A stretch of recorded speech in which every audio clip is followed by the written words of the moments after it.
Hi everyone, welcome to the Close Reader. In this video we're going to read Thomas Carlyle's Past and Present, Book 2, The Ancient Monk, Chapter 1, Jocelin of Brakelond. So I will get started.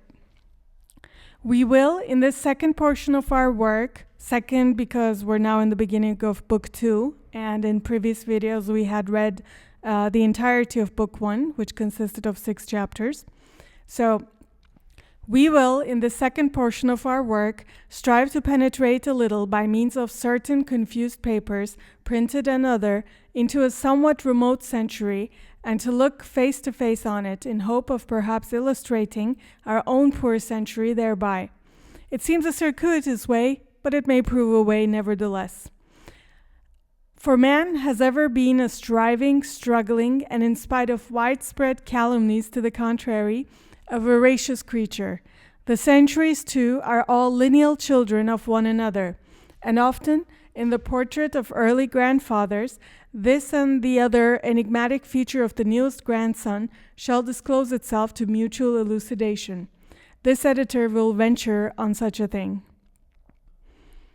Isn't it just marvelous? So, first of all, the analogy at the end here, the centuries being lineal children of one another, like the centuries literally giving birth to one another, such that they are different generations of one another.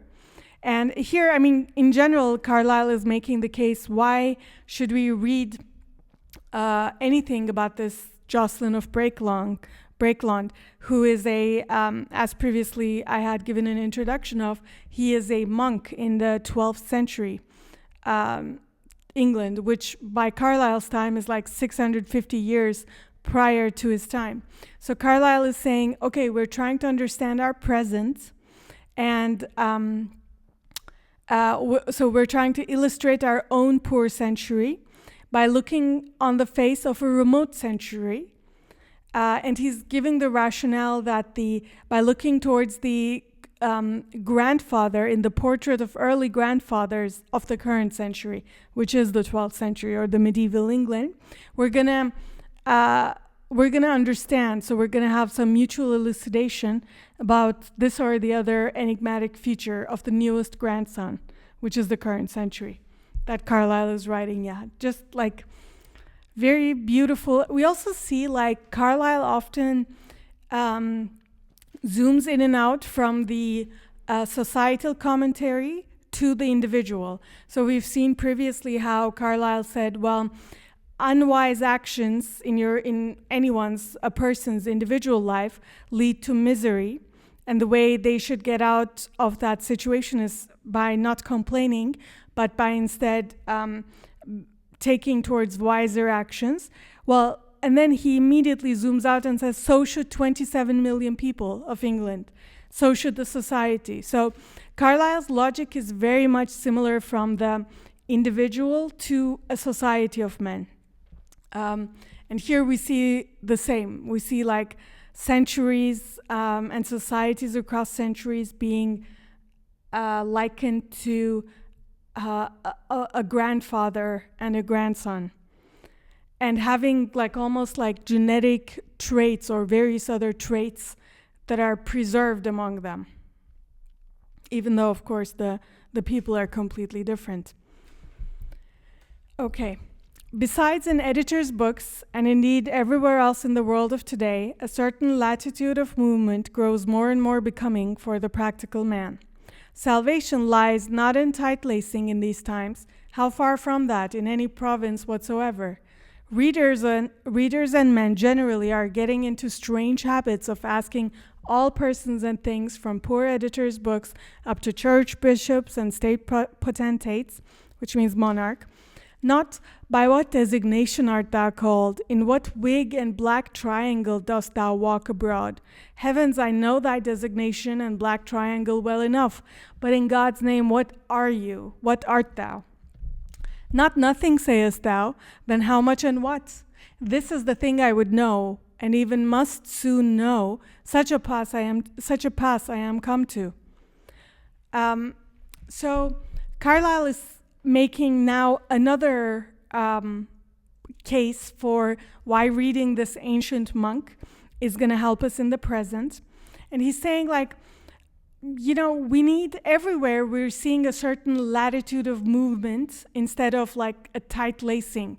So in these times, and Carlyle clearly sees the Industrial Revolution and the mid-19th century that he's writing in as like tumultuous and times marked by unwise governance, as we saw in previous chapters. So Carlyle is saying in these trying times, we need to be a little bit flexible. We need to have a latitude of movement as to where we draw inspiration from. And Carlyle is saying this is not just me, it's not just the editor's books, but also people, readers and men in generally. So everyone everywhere is starting to ask of everyone, not just like, what are your titles? So by what designation are you called? So they're asking for more than a mere title. It's not good enough that like some guy is a church bishop to seek leadership from, or some guy is a monarch. No, people are asking behind that wig and black triangle, and I have a little picture of that here. So this is a judicial robe, and it's this triangle part that he's referring to. So behind your wig and triangle, behind your official position and official garbs, people are really interested. Who are you? What are you? What is your constitution? People are saying, well, you're not saying nothing, so you are saying stuff, right? So the question is, how much and what are you saying?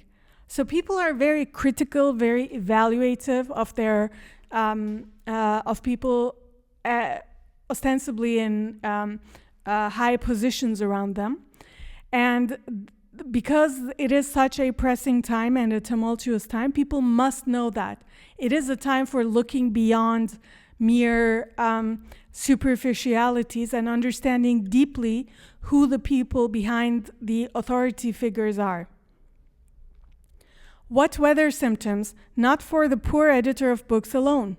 The editor of books may understand withal that if, as is said, many kinds are permissible, there is one kind not permissible, the kind that has nothing in it, le genre ennuyeux. I'm just going to pretend that's correct, and go on his way accordingly. So again, in these like trying climate of the day, it's not just me, Carlyle is saying, as a writer of books alone, but everyone that is asking these questions. Everyone, since like so this last part means here le genre ennuyeux means the boring kind, the dull type. So basically, since you're not saying nothing, I must determine what you're saying, how much you're saying, and what you're saying. So Carlyle is saying we must have a critical attitude towards the people around us.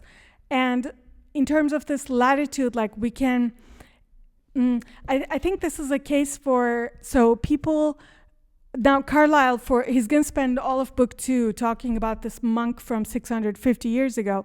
So clearly a monk from 650 years ago is not some authority figure. He's not a monarch. He's not a church bishop. He's not a current writer. So people might, in their minds, think, why should we listen to him? And Carlyle is almost inverting that and saying, why should you even listen to these authority figures? We must go beyond, like, I don't need to justify the fact that I'm drawing on a monk to you, because I can vouch for the essence, the person behind it. So similarly, I think similarly, like, it's not enough that a bishop would be an authoritative figure in terms of wisdom in these trying times, or at least the bishop itself would have to justify himself in terms of the essence. So can a monk from 650 years ago justify himself based on the essence of his writing. A certain Jocelin de Brakelond, a natural-born Englishman, has left us an extremely foreign book, which the labors of the Camden Society have brought to light in these days. Jocelin's book, The Chronicle, or Private Boswellian Notebook of Jocelin, A certain old St. Edmundsbury monk and Boswell, now 7 centuries old, how remote is it from us, exotic, extraneous in all ways, coming from far abroad. The language of it is not foreign only, but dead. Monk Latin lies across not the British Channel, but the ninefold Stygian marshes, stream of Leith, and one knows not where. Roman Latin itself, still alive for us in the Elysian fields of memory, is domestic in comparison. So let's define a couple of sentences. These are just some notes I took, but I want to remember. So Boswell means a devoted biographer or admirer who follows someone closely and records everything about them. Named after James Boswell, the 18th century writer whose famous Life of Samuel Johnson made the word a metaphor. So, as we had discussed in the previous video, in our case, it was going to be Jocelin and Abbot Samson. So Jocelin is following around Abbot Samson and noting down what the abbot of that monastery is doing. Stygian marshes. So Carlyle is saying not only is it remote from us in terms of time, but even the language is dead. It lies not across the British Channel, so it's not even like a foreign language. It's not only foreign, but dead. So it lies beneath ninefold Stygian marshes, where this refers to the foul, dark marshes of the river Styx in Hades. So a mythological place where dead people go, I think, Hades. The stream of Leith refers to the river of forgetfulness, whose water makes souls lose memory. So it's buried behind time. It's a dead language. It's a forgotten language. And ninefold is an allusion to the ancient poetic idea that the underworld rivers circle or fold around Hades 9 times. A conventional epic exaggeration found in Virgil and later poets, meant to make the scene feel vast, deep, and dreadfully layered. Just a little note, Virgil, because I don't believe I've read anything by Virgil. I think the Aeneid is by Virgil, isn't it? But it's here it says the epic Aeneid. So Virgil is a poet, a Roman poet, ancient Roman poet of the Augustan period, and he lived around 70 BC and died 19 BC. So these are the references, but just to, also the Elysian. The Elysian fields are, in Greek and Roman mythology, the Elysian fields are blissful paradise where the heroic and virtuous dwell after death. So it sounds like a Greek and Roman version of heaven. So,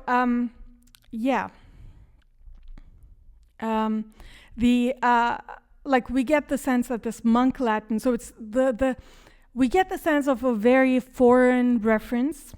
So this monk lived 650 years prior to Carlyle's writings.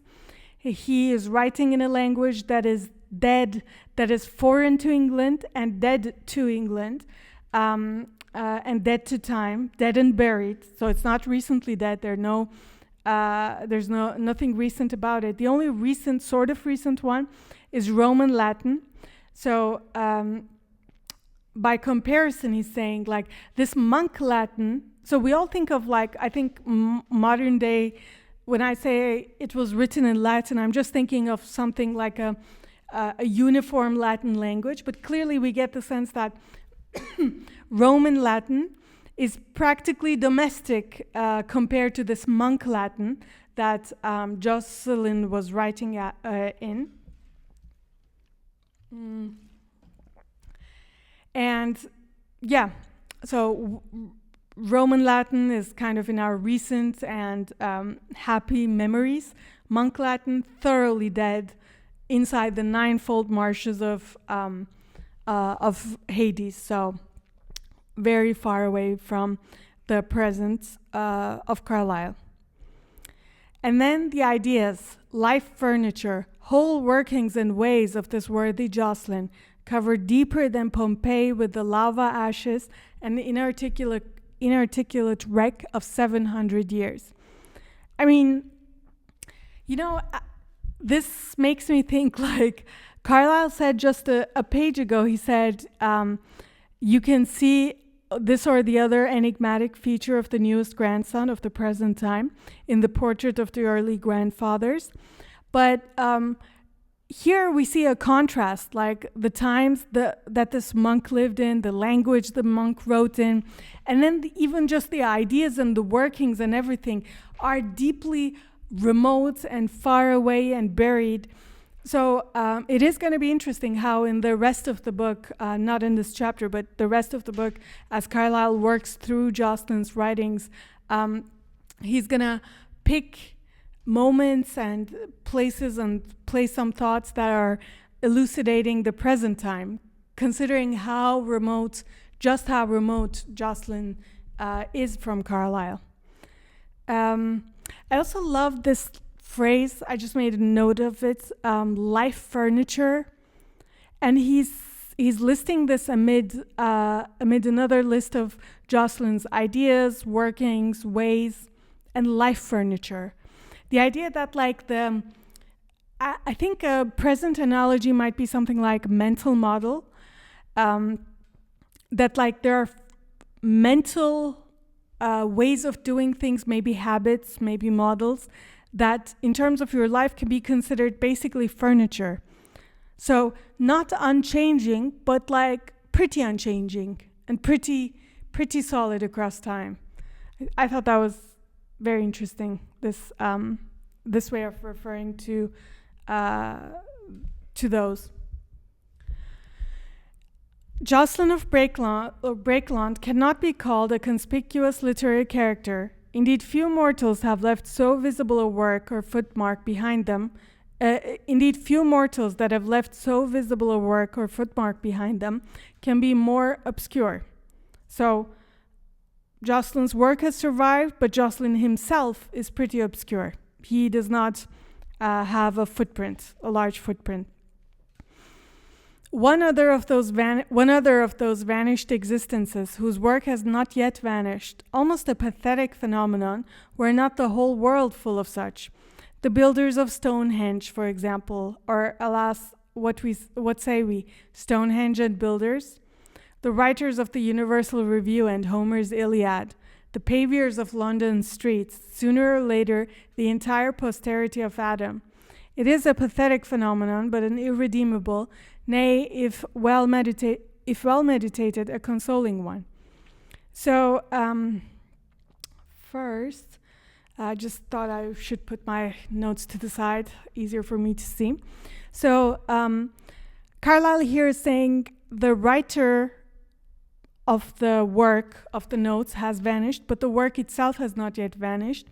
And he sees a whole world of such things, from legendary works like Homer's Iliad, where we don't know who wrote it, we don't know who composed it, to the Universal Review is meant to be a stand-in for a generic literary critic paper of his time that is clearly transient. I mean, it's contrasted to Homer's Iliad, which is timeless and it will survive for a long time. But some literary magazine from the mid-1800s, Carlyle is aware, even in the present, that that's not going to be of interest to the future at all. But either way, the writers, the composers, are going to be lost to history, as will those from whoever did London streets. And this would be a pathetic phenomenon, but if well meditated, Carlyle thinks it's a consoling phenomenon. Interesting to see how Carlyle finds consolement in the fact that the author, in the death of the author, as we would say in the modern language, people will stop thinking, even forget, just like they never think about the paviours of London streets, they will forget the doers of the thing, and they will just be consuming or reflecting on the works of the person. he finds that a consoling image, and it's interesting to think about why he might do that. By his dialect of monk Latin, and indeed by his name, this Jocelin seems to have been a Norman Englishman. The surname de Brakelonda indicates a native of St. Edmundsbury itself, Brakelond being the known old name of a street or quarter in that venerable town. Then farther, sure enough, our Jocelin was a monk of St. Edmundsbury convent, held some obedientia, subaltern officiality there, or rather in succession several, was, for one thing, chaplain to my abbot, living beside him night and day for the space of 6 years, which last indeed is the grand fact of Jocelin's existence, and properly the origin of this present book, and of the chief meaning it has for us now. So, quick definitions. Obedientia means it means Latin for obedience, but in monastic and clerical context, it means duty, office, or post performed in obedience, a subordinate assignment within an institution.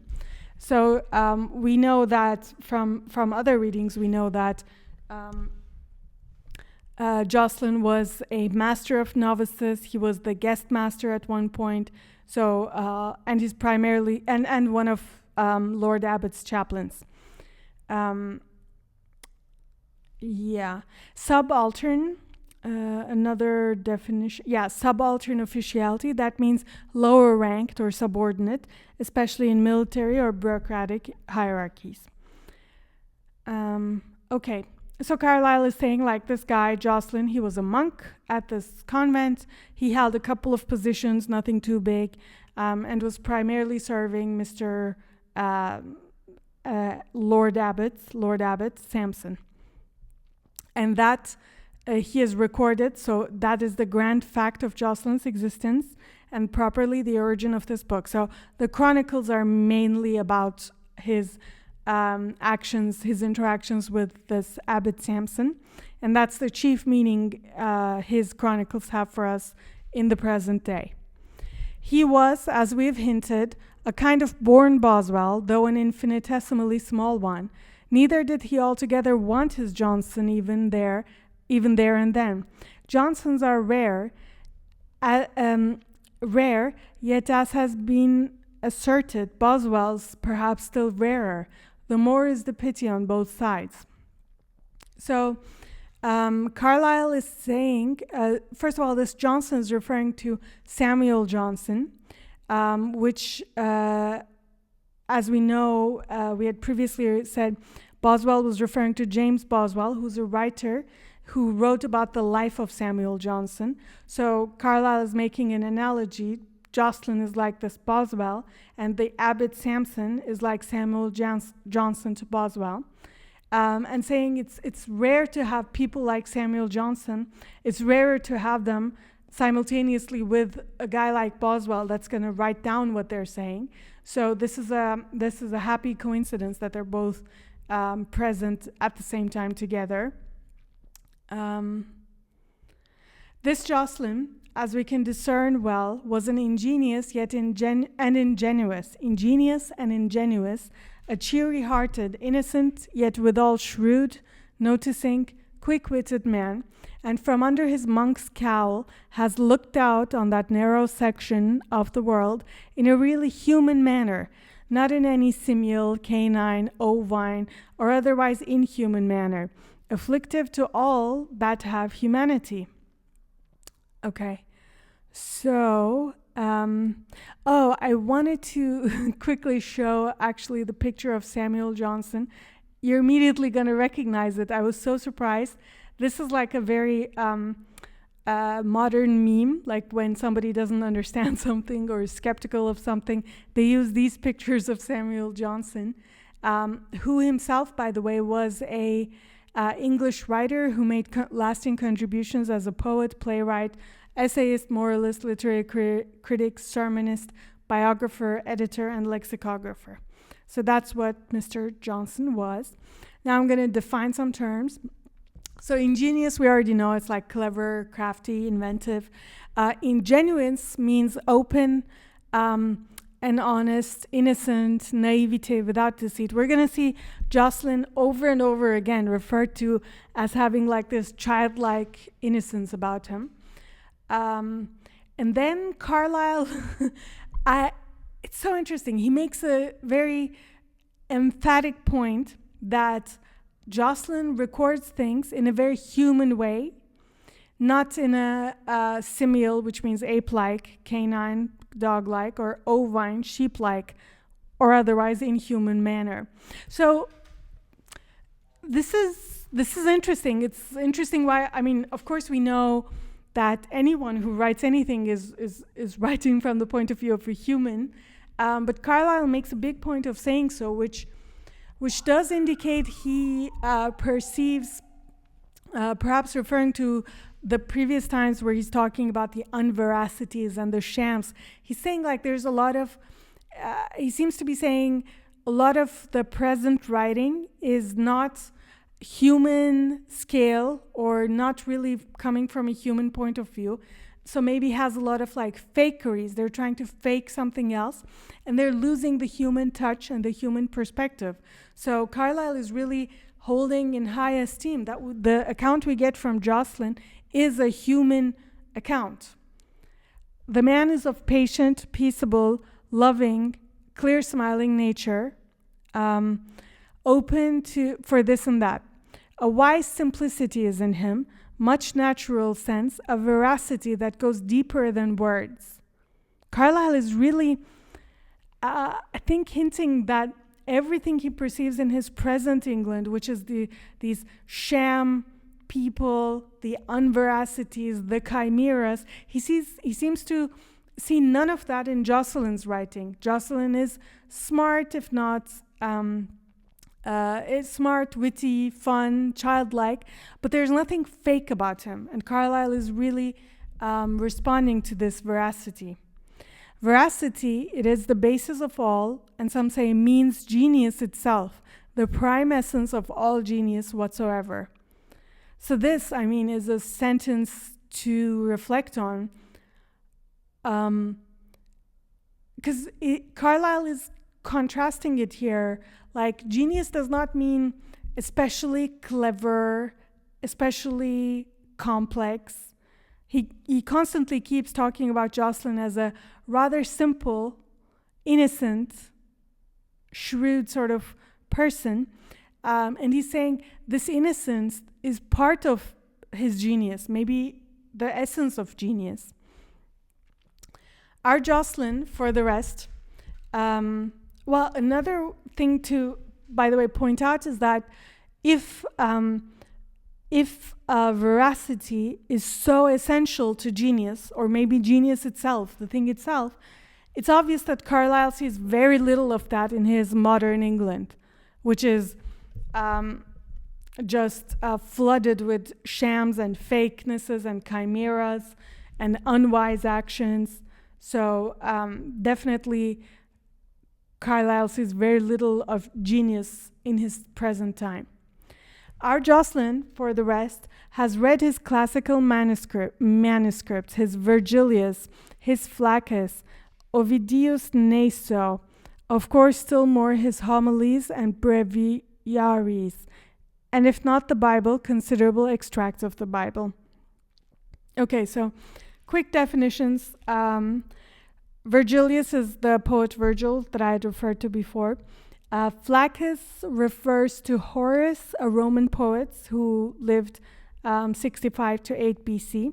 Ovidius Naso, that is a Roman poet as well, a poet of love and myth. And he, again, lived around minus 40, or the year 40 BC. Homilies. Homilies are collections of sermons written or used by clergy throughout late antiquity and the Middle Ages. And breviaries are liturgical prayer books used by clergy and monks, formally organized in the Middle Ages. So Carlyle is saying, Jocelin is a simple man, but he did do his reading. Like he He did the basics. Obviously, I mean, it's amazing what the basics are for a simple man in the medieval times. Like, I think in our modern day, how many of the most learned people in the West have read a fraction of any of this? You know, something to ponder about, something to maybe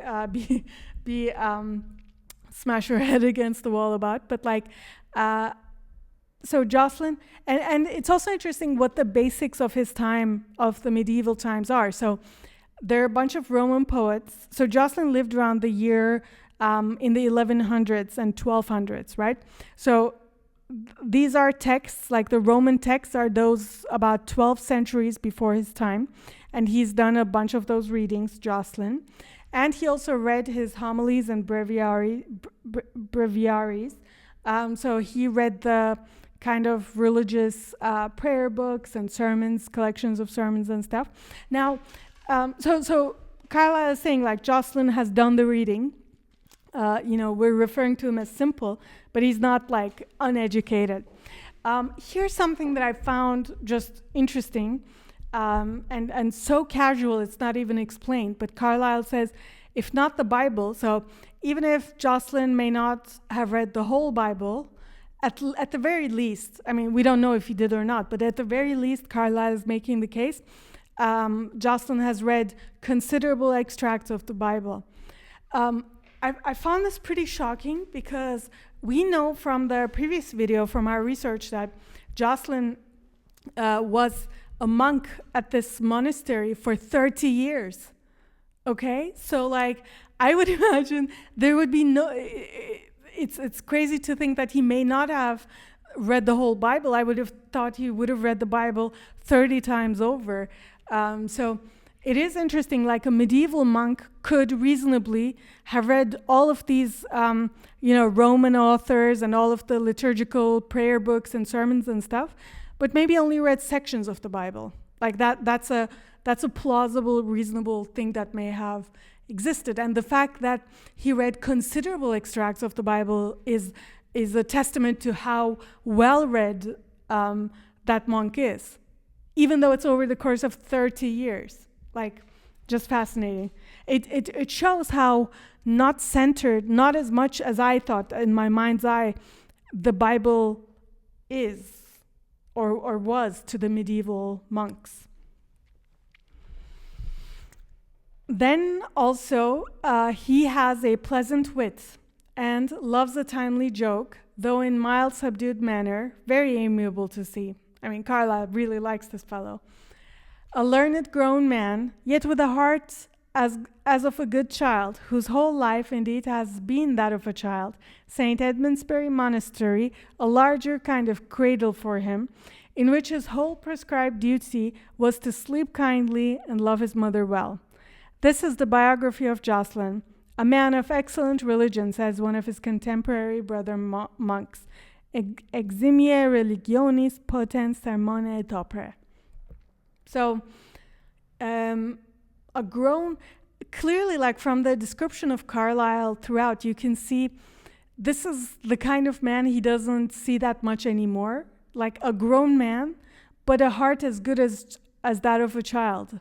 And this whole, the presence of this kind of man was enabled by the fact that he lived in a monastery, which served as a larger kind of cradle. So a place that is protected from the kind of types of things in the world that would poison a man's heart. And so he was able to remain pure and with relatively few duties, or at least like with no duties that would corrupt his morality. For one thing, he had learned to write a kind of monk or dog Latin. Sorry, 1 second. For one thing, he had learned to write a kind of monk or dog Latin, still readable to mankind, and by good luck for us, had bethought him of noting down thereby what things seemed notablest to him. Hence, gradually resulted a Chronica Jocelini, new manuscript in the Liber Albus of St. Edmundsbury. which chronicle, once written in its childlike transparency, in its innocent good humor, not without touches of ready pleasant wit and many kinds of worth, other men naturally like to read, whereby it failed not to be copied, to be multiplied, to be inserted in the Liber Albus, and so, surviving Henry VIII, Putney Cromwell, the dissolution of monasteries, and all accidents of malice and neglect for 6 centuries or so, it got into the Harleian collection, and has now therefrom, by Mr. Rokewood, which is the editor, by Mr. Rokewood of the Camden Society, being deciphered into clear print, and lies before us a dainty thin quarto to interest for a few minutes whomsoever it can.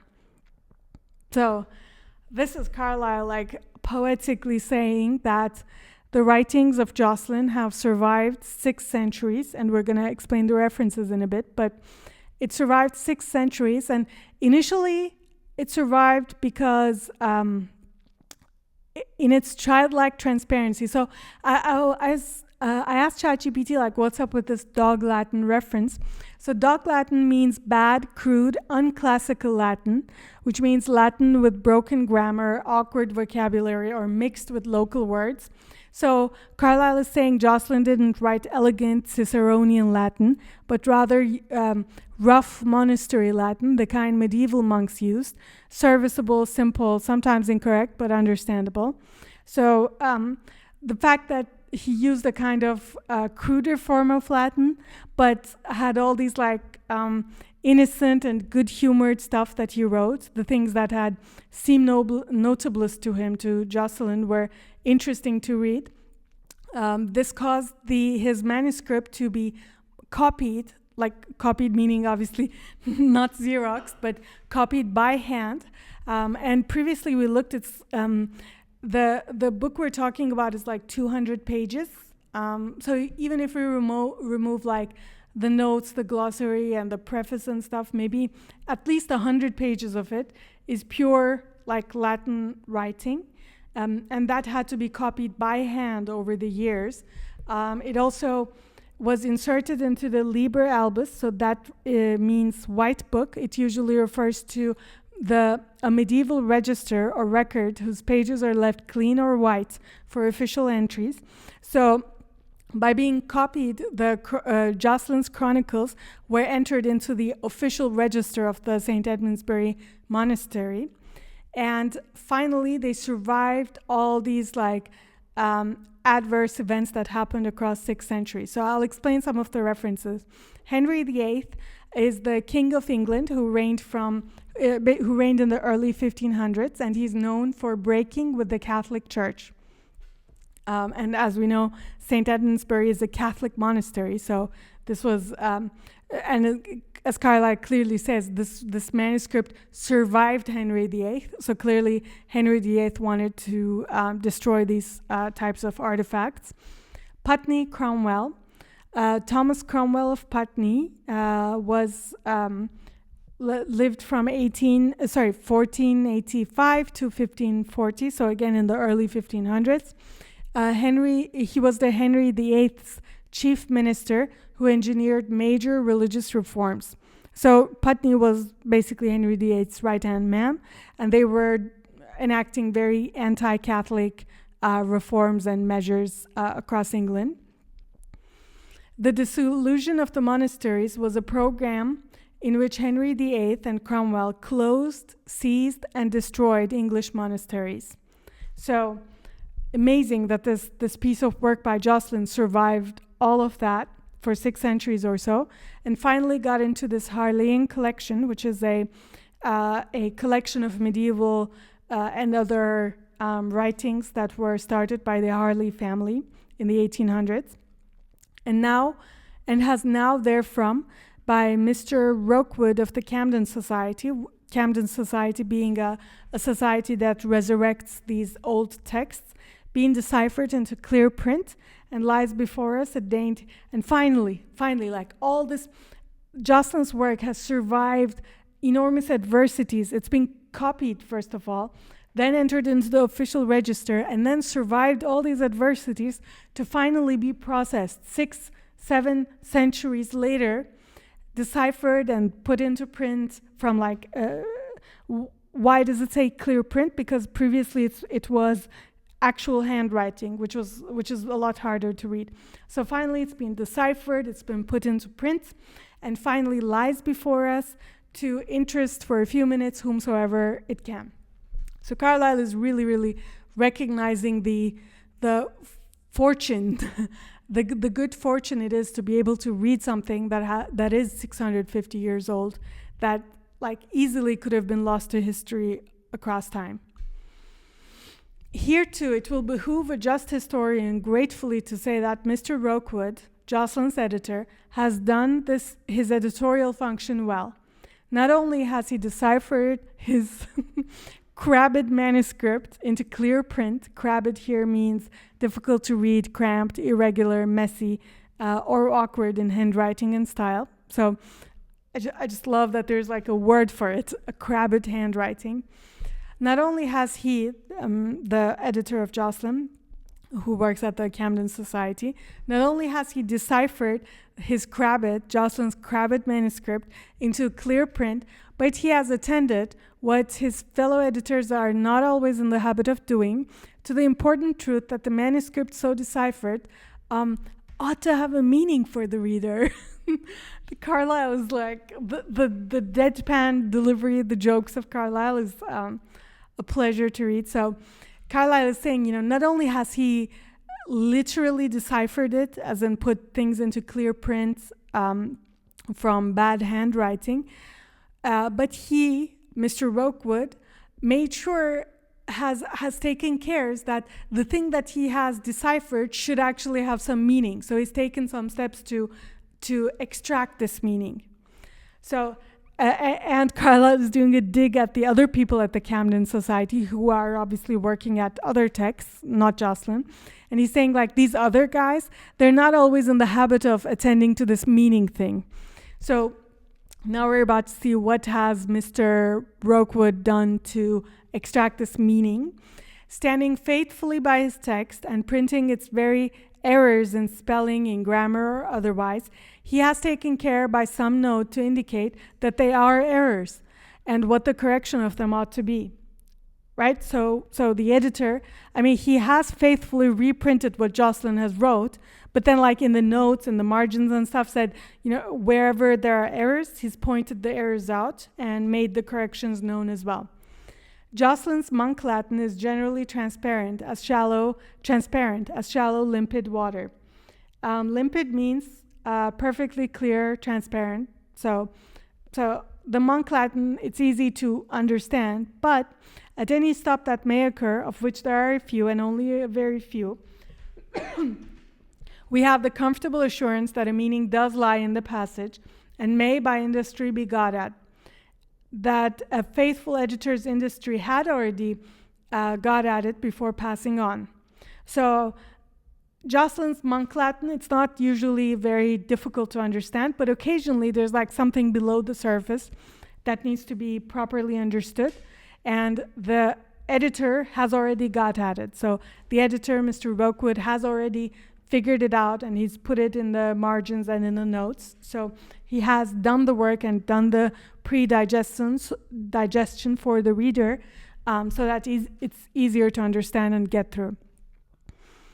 A compendious, useful glossary is given, nearly adequate to help the uninitiated through. Sometimes one wishes it had been a trifle larger, but with a Spellman and Ducange at your elbow, how easy to have made it far too large.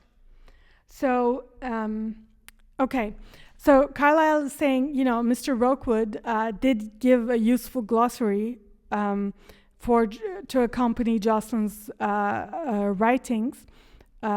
However, it's like nearly adequate, so maybe it's like 90% there. But he's saying, and even though I wish it were a little bit larger, it would have been easy to make it too large, so Carlyle is not complaining too much. So a Spellman and Ducange, so these are people.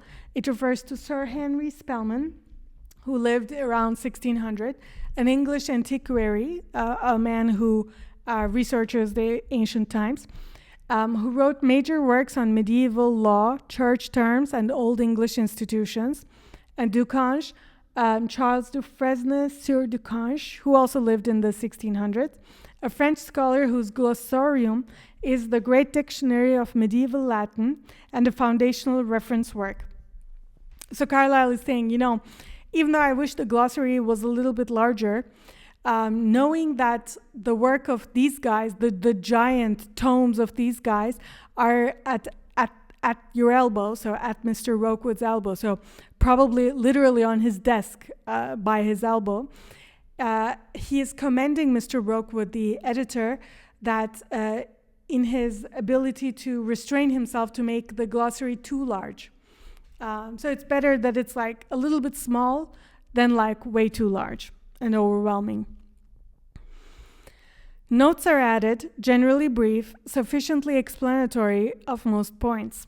Lastly, a copious correct index. Interesting that Carlyle is like pointing out that the index is not only big or good and copious and generous, but also correct, implying that like many other indices of his time, and maybe those of the Camden Society of his time, are not necessarily correct. So I love these like subtle, the subtle hints of Carlyle. So lastly, a copious correct index, which no such book should want, and unluckily, which very few possess. So very few ones have an index at all, much less a copious and correct one. And it's very necessary for such a book like Jocelyn's Chronicles. And so, in a word, the Chronicle of Jocelyn is, as it professes to be, unwrapped from its thick cerements and fairly brought forth into the common daylight, so that he who runs and has a smattering of grammar may read. Cerement, this image, it's just so beautiful.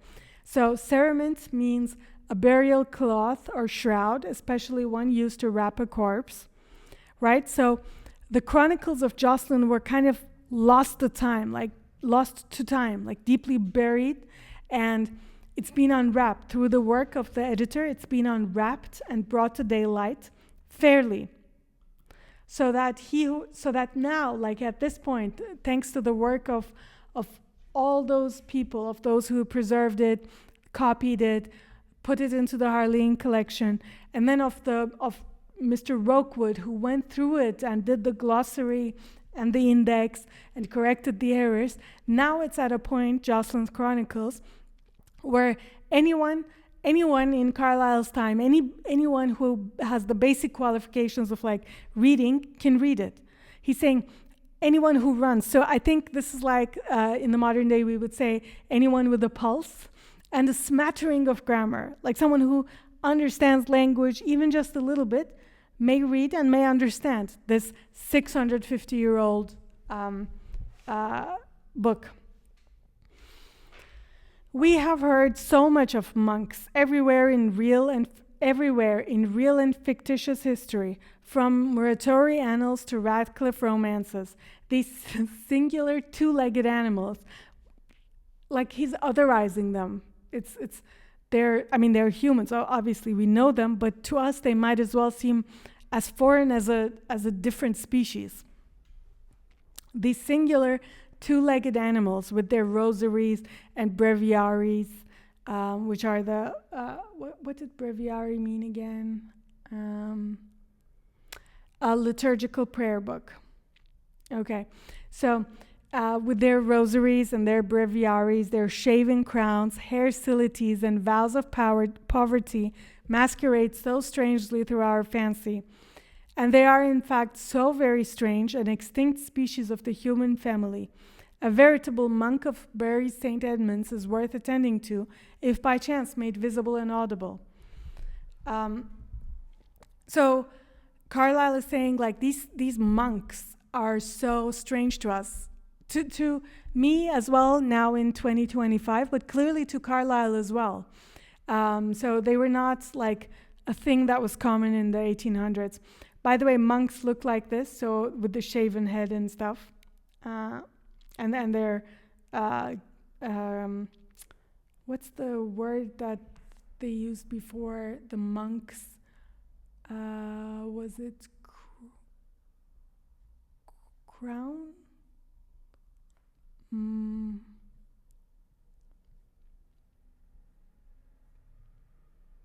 I think we're gonna. So there's a word for this thing that the monk is wearing. It was used somewhere. Maybe it's still gonna come. All right, but let's define some of the words or references here.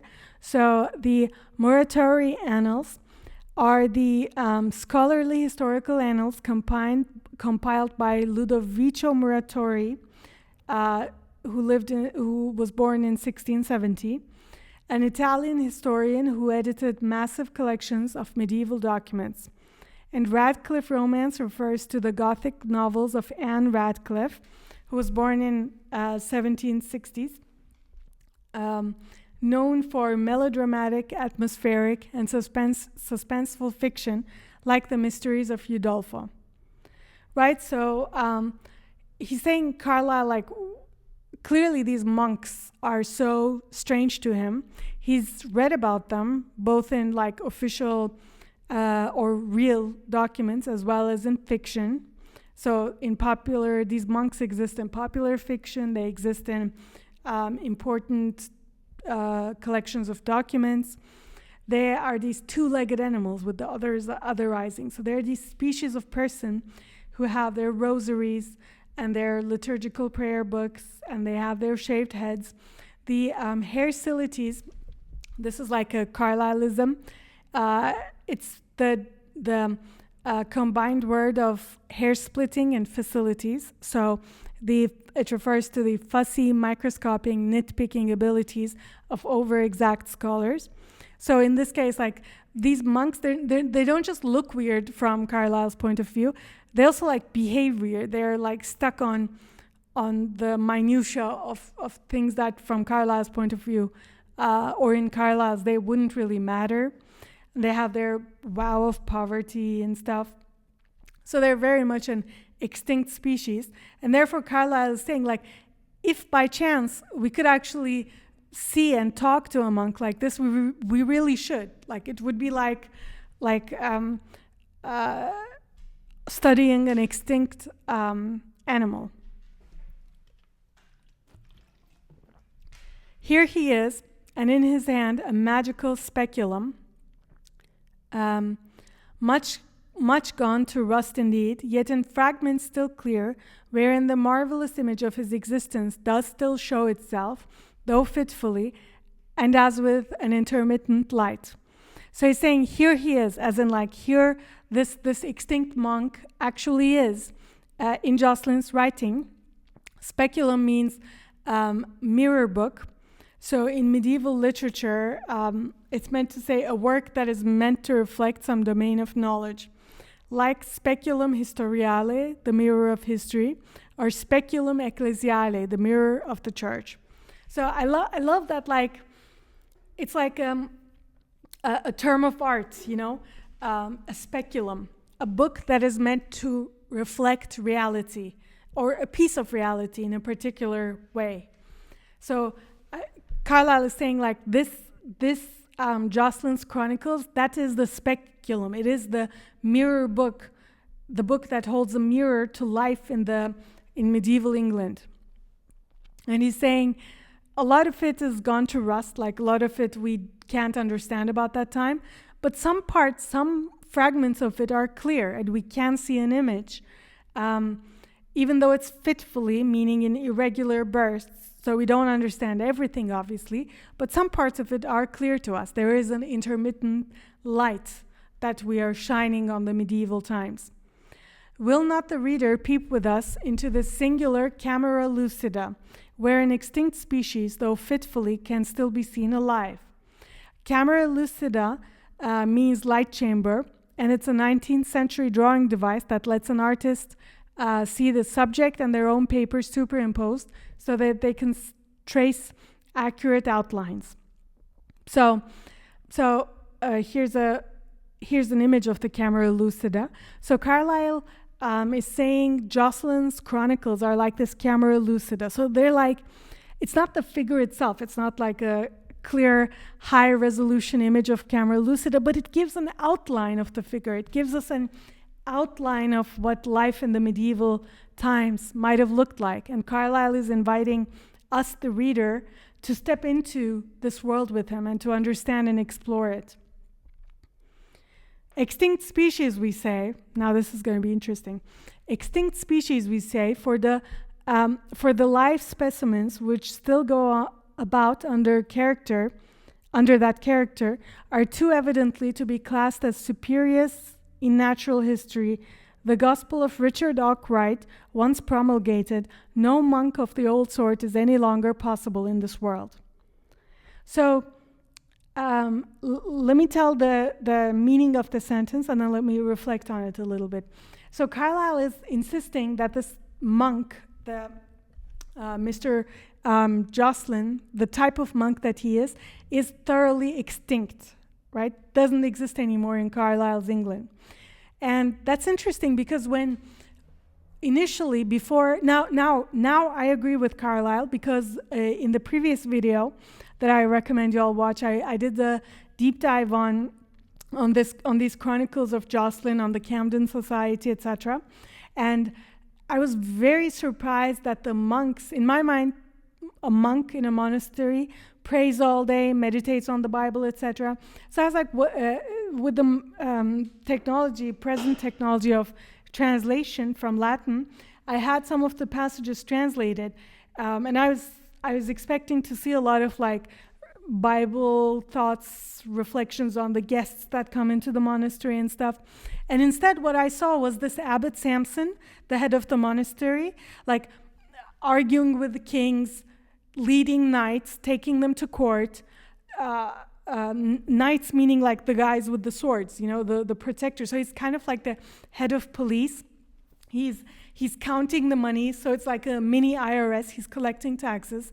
He is having arguments with and resolving arguments with the king. So it's like a little fief, head of a little fiefdom, So this is not what I imagined a monk, a medieval monk, to be doing. That's why, in my mind, like monks and monasteries to this day still exist, but they exist the way they are in my mind, which is like they're basically hermits. They go into their monasteries and they get either donations or some other stuff that people still go through. Like you can be in the monastery for a short while or for a longer while. You can visit the monastery, you can do donations to the monastery, but they're not in the public life.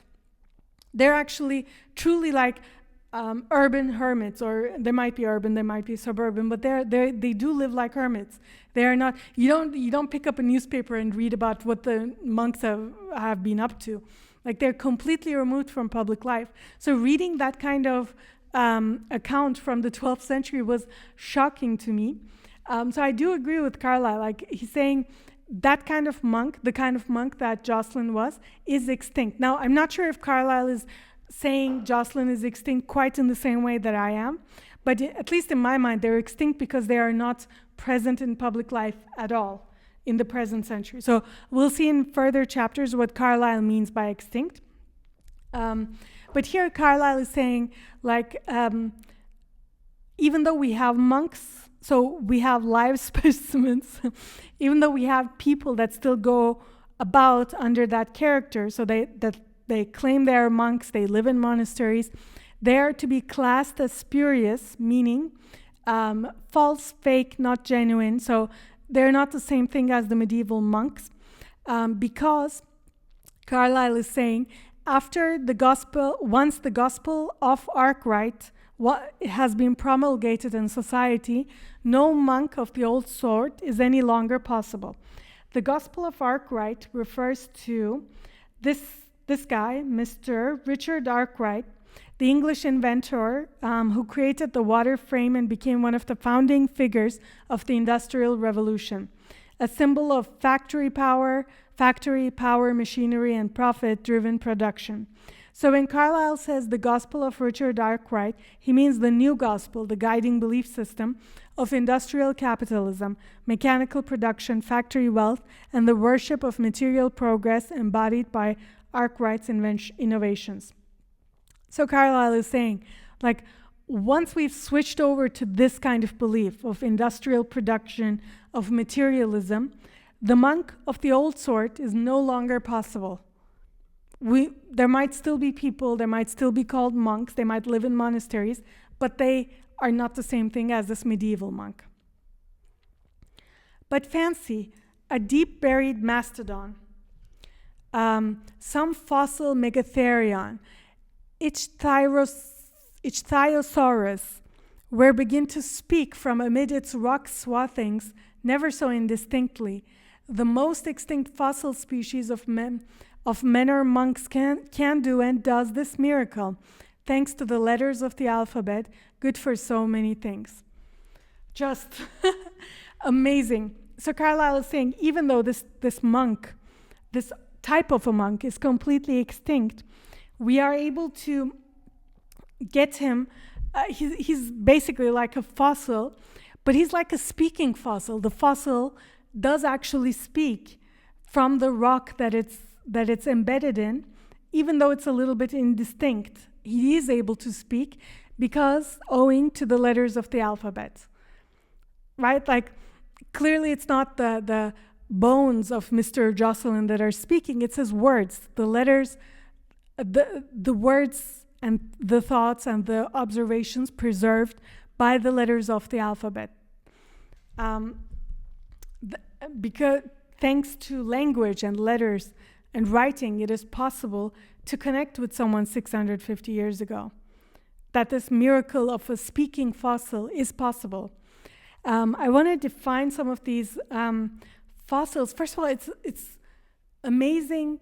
In my mind, like, these are such modern references. I did not imagine someone in the mid-1850s to know about dinosaurs to this degree. So I wanted to show them. Mastodon is an extinct elephant-like prehistoric mammal known from fossils. So it's this thing. Megatherion is a gigantic extinct ground sloth found in South American fossil beds. And then Ichthyosaurus, a large dolphin-shaped marine reptile from the age of dinosaurs, known from fossils. And the rock swathing is the layers of rock and sediment that wrap, or in case of fossil, like bandages or swaddling cloths around a buried creature. So just amazing. I mean, he could have just said, he's extinct like a fossil and we get him to speak, but the specificity with which Carlyle makes his point is always a pleasure to read. Jocelin, we said, was somewhat of a Boswell, but unfortunately by nature, he is none of the largest, and distance has now dwarfed him to an extreme degree. Interesting that, like, the distance in time, because like distance in physicality obviously dwarfs a person, makes them seem smaller, but in Carlyle's prose, it's also distance in time that makes a person smaller, less perceptible. His light is most feeble, intermittent, and requires the intensest, kindest inspection. Otherwise, it will disclose a mere vacant haze. So it's not, we need to concentrate and we need to really ponder the writings of Jocelin to understand it, to make sure it's not like, to make sure we're able to perceive what he's, the messages that he's giving us. It must be owned, the good Jocelin, spite of his beautiful childlike character, is but an altogether imperfect mirror of these old world things. The good man, he looks on us so clear and cheery, and in his neighborly soft smiling eyes, we see so well our own shadow, we have a longing always to cross-question him, to force from him an explanation of much. But no, Jocelin, though he talks with such clear familiarity, like a next-door neighbor, will not answer any question. That is the peculiarity of him, dead these 650 years, and quite deaf to us, though still so audible. The good man, he cannot help it, nor can we. So Jocelin, he's clear to understand. We need to concentrate, and we will be able to get some messages from him. But of course, we want so much more. We want to ask him questions, and we're not going to be able to interrogate a 650-year-old dead man. So he's like, he is deaf to us. Jocelin is audible, he's speaking, but he's deaf to us. It's also one quick note, like, interesting how books are a kind of a dialogue, kind of like Carlyle is someone who very much thinks about the author on the other side. So we're not just reading chronicles, we're not just reading some artifact, we're very much thinking about the mind that has that has written these chronicles. A very human perspective, as Carlyle says. But truly, it is a strange consideration, the simple one, as we go on with him, or indeed with any lucid, simple-hearted soul like him. Behold, therefore, this England of the year 1200 was no chimerical vacuity or dreamland, peopled with mere vaporous phantasms, rhymers, foedera, and doctrines of the Constitution, but a green, solid place that grew corn and several other things. The sun shone on it, the vicissitudes of seasons and human fortunes. Cloth was woven and worn, ditches were dug, furrow fields plowed and houses built. Day by day, all men and cattle rose to labor, and night by night returned home, weary to their several lairs.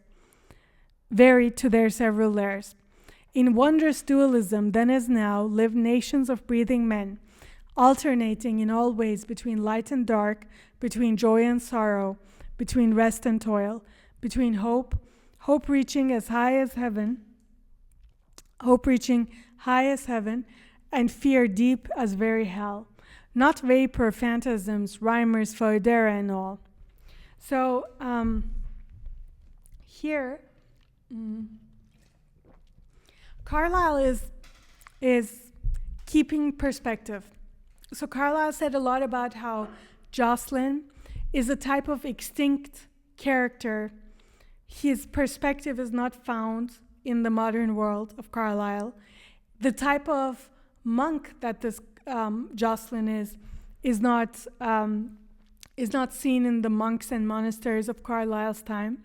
And yet Carlyle wants to keep perspective. We're not reading fiction, Carlyle is saying. This is not phantasms. Rhymer's Foedera refers to an 18-volume collection of English treaties and state documents compiled by Thomas Rhymer.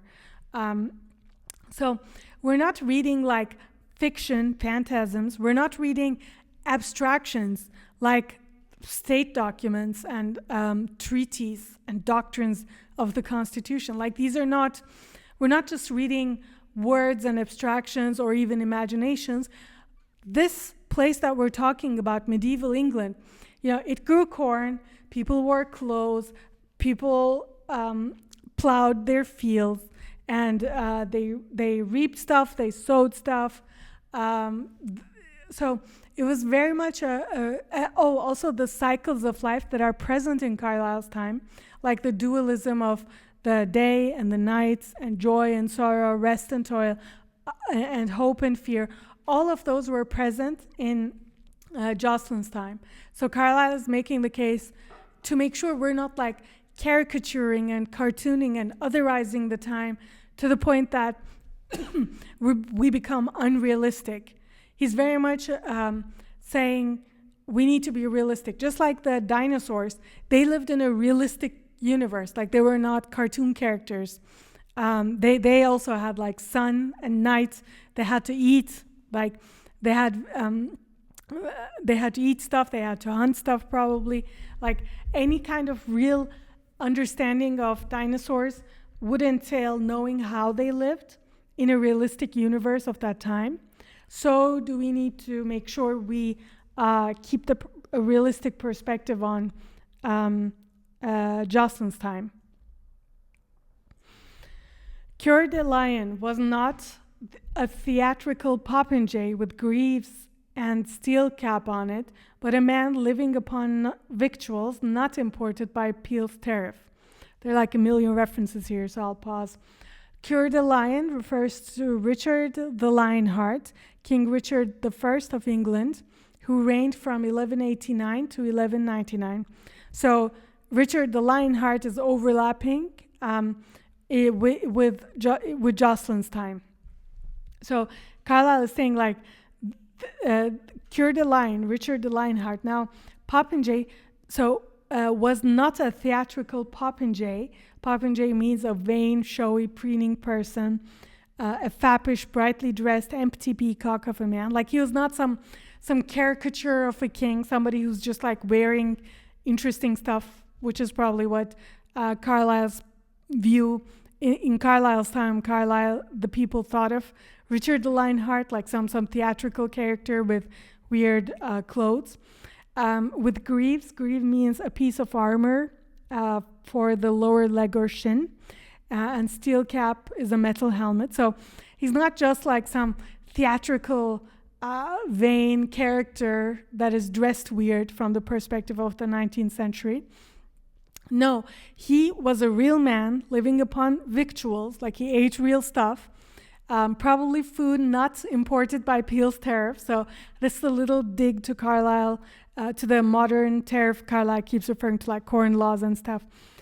Peel's tariffs are Sir Robert Peel's 1842 tariff reforms, which reduced import duties.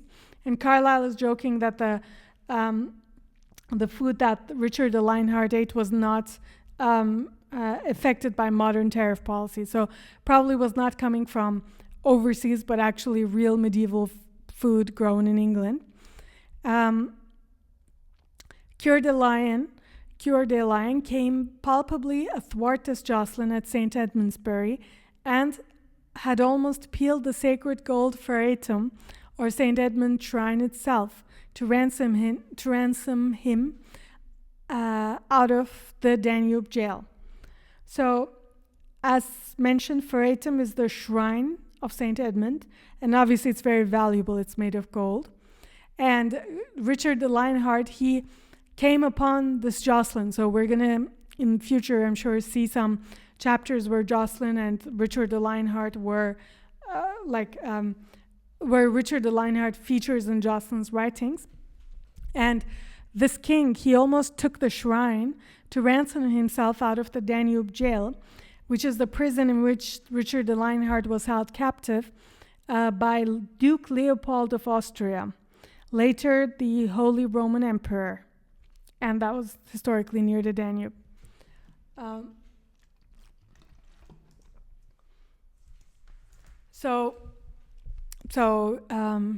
Carlyle is saying like these are real people, real and very significant events happened in the life of Jocelyn, to the point that he even came across the King of England. These clear eyes of neighbor Jocelyn looked on the bodily presence of King John, the very John Sansterre, or Lackland, Sansterre means lacking land, who signed Magna Carta, afterwards in Runnymede. Lackland, with a great retinue, boarded once for the matter of a fortnight in St. Edmundsbury Convent, daily in the very eyesight, palpable to the very fingers of our Jocelyn.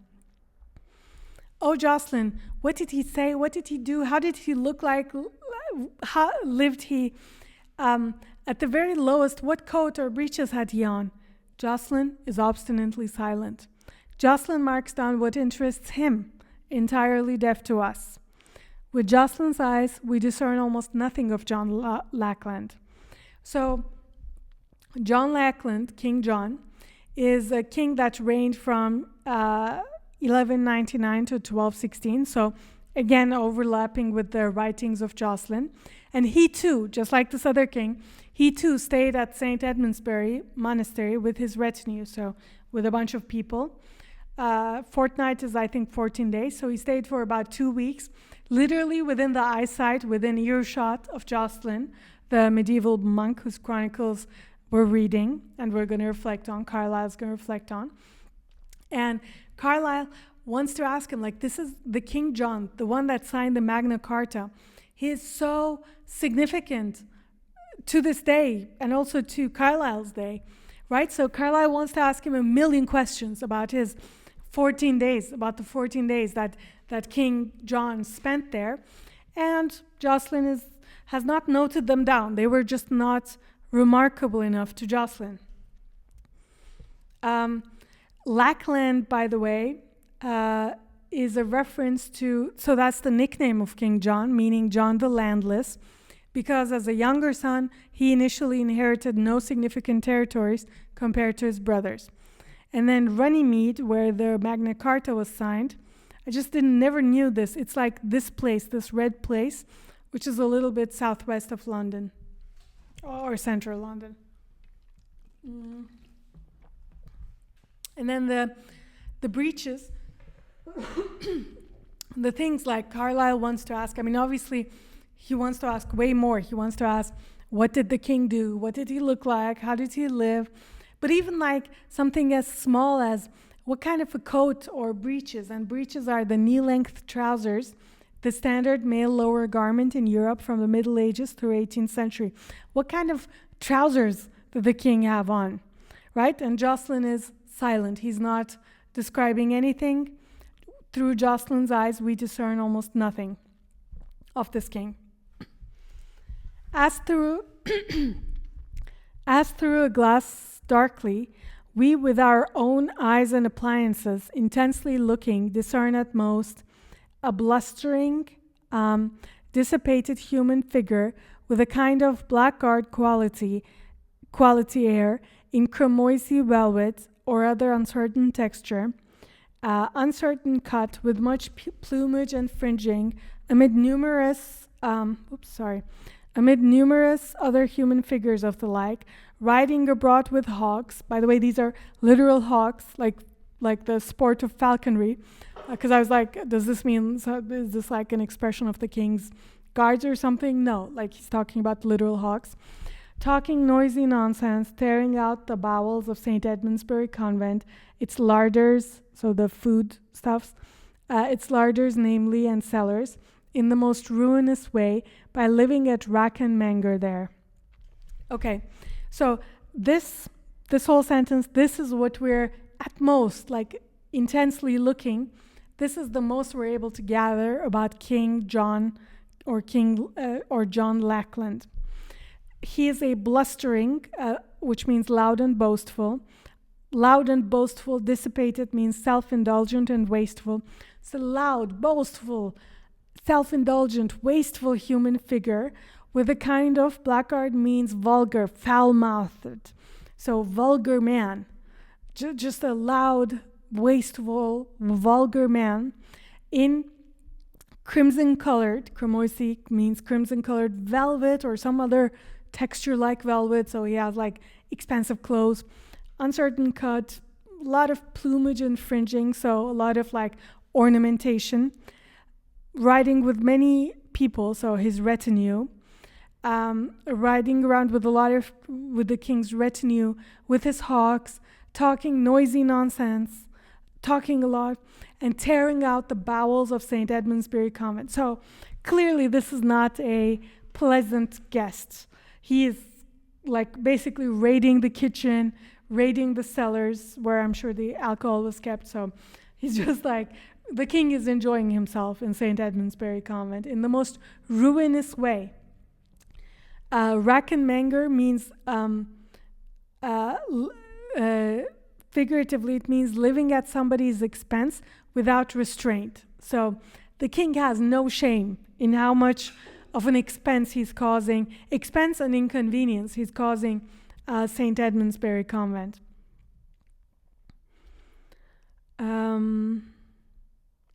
Jocelyn notes only with a slight subacidity of manner. Subacidity means a slightly sour tone. So he's like, Jocelyn is a little bit perturbed by all this. Jocelyn notes only that the King's Majesty Dominus Rex did leave as gift for our St. Edmund shrine a handsome enough silk cloak. So the king did give a gift, but, or rather pretended to leave, for one of his retinue borrowed it of us, and we never got sight of it again. And on the whole, that the Dominus Rex departing gave us 13 sterlings, 1 shilling and 1 penny, to say a mass for him, and so departed, like a shabby Lackland as he was. So he was a stingy man. He only, I don't know what obviously 13 sterling corresponds to, but clearly not enough for all the inconvenience and all the alcohol and all the food that he consumed out of this monastery, not to mention all the trouble that he and his retinue caused. So he was very stingy, didn't pay them much, and he pretended to leave like an expensive gift, a silk cloak, but only pretended to leave it, because he left it, but then he borrowed it again. Literally, the thing that he gave as a gift, he borrowed again. So Jocelin is a little bit sour about the king's behavior here.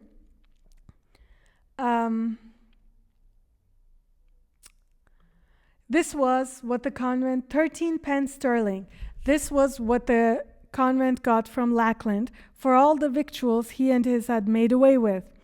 We, of course, now Jocelin is going to say begrudgingly, we, of course, said our mass for him. So because the king gave the 13 sterlings not as payment exactly, but sort of, but in a way to say prayers for me. So it's not exactly payment. It's like he's giving the money for the prayers, for the goodwill. So he's almost like buying the goodwill of the monastery, and begrudgingly, because they have sworn to do it, to say the mass. We, of course, said our mass for him, says Jocelin, having covenanted to do it, so having promised to do it, but let impartial posterity judge with what degree of fervor. Like, our hearts were not really in it. Now, this does, already give us when I was reading this, I was already thinking, another aspect of the monastery that I didn't know from my previous research on it, but now that I'm reading it, I'm understanding, is kings stayed at monasteries. Now, you might say, okay, in medieval England, kings might stay at monasteries because they want religious services or whatever, but we're clearly seeing that neither King Lionheart nor as he came across the monastery, he wanted to borrow or take their gold in order to ransom himself. So this is not a religious need. He's wanting to essentially raid the monastery. So monasteries had a lot of wealth to be raided, right? So some king is coming along to raid it.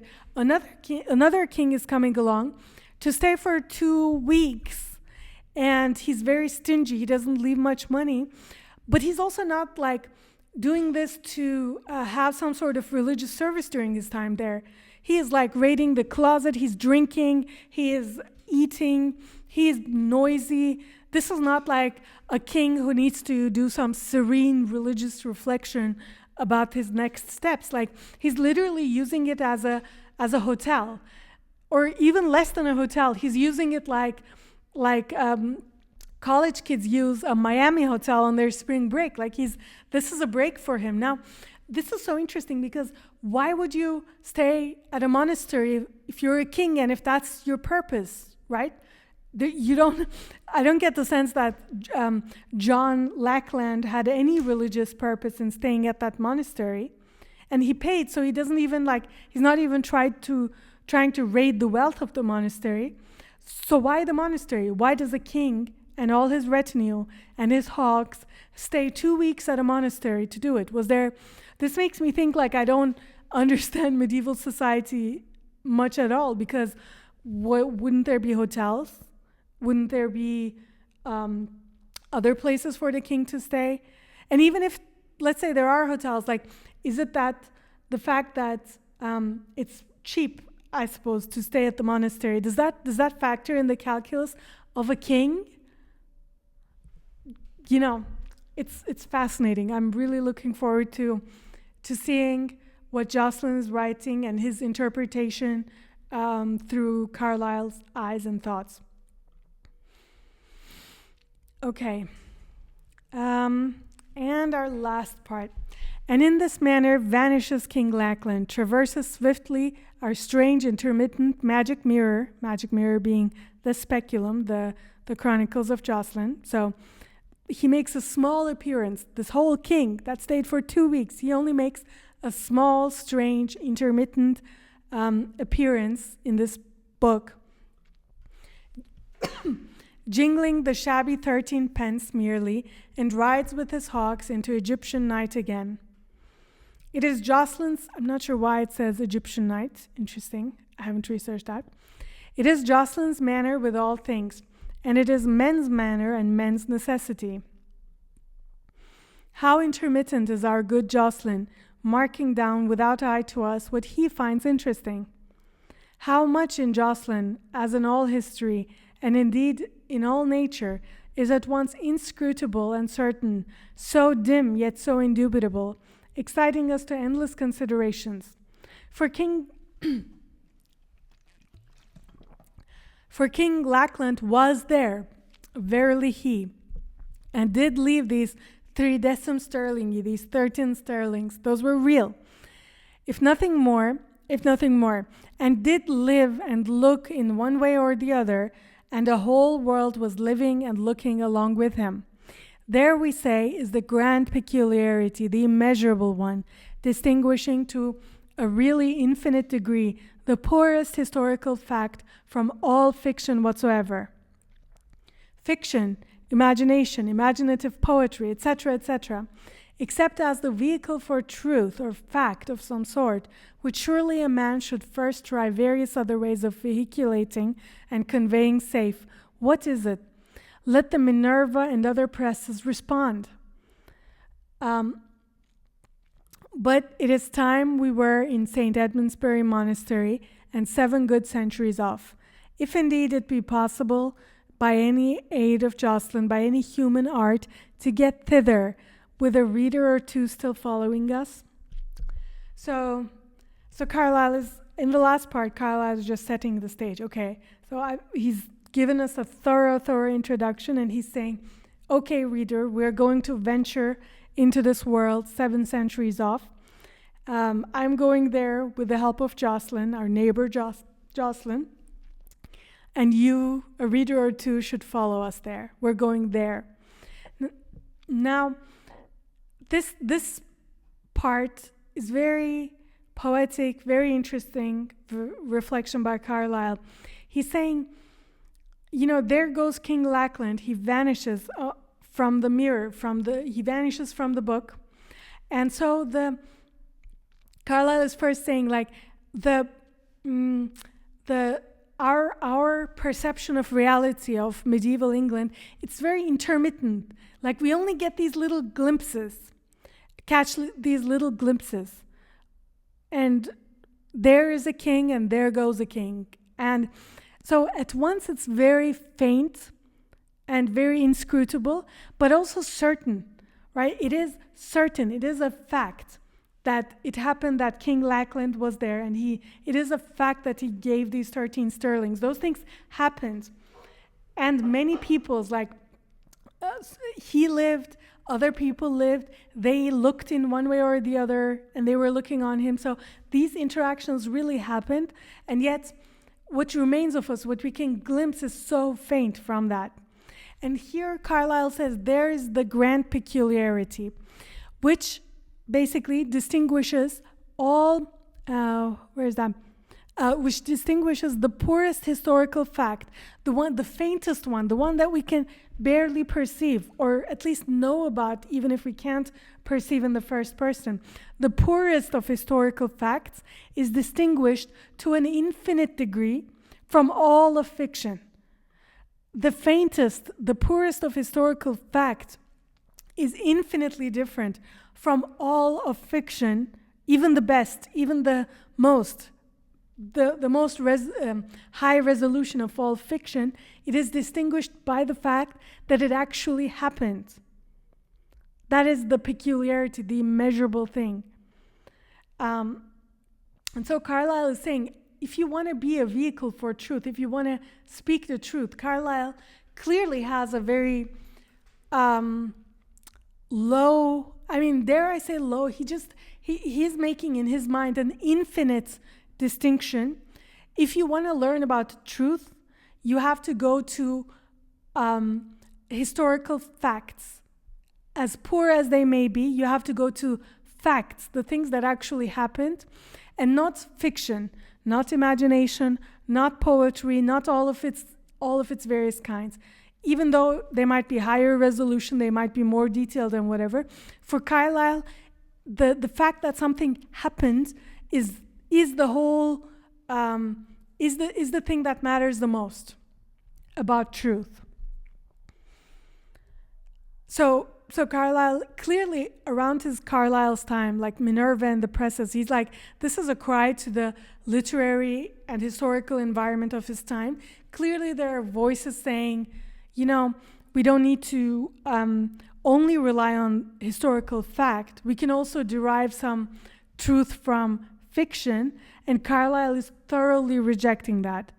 As with Carlyle, it's also where we see the echoes of the black and white thinking of Carlyle, where Carlyle is not saying, fiction points us towards the truth, but to like an imperfect degree. No, like the distinguishing factor is infinite. You are either in reality, in historical fact, and trying to make the best of the imperfect records and imperfect perceptions and imperfect ability to understand that you're doing, or you live in fiction.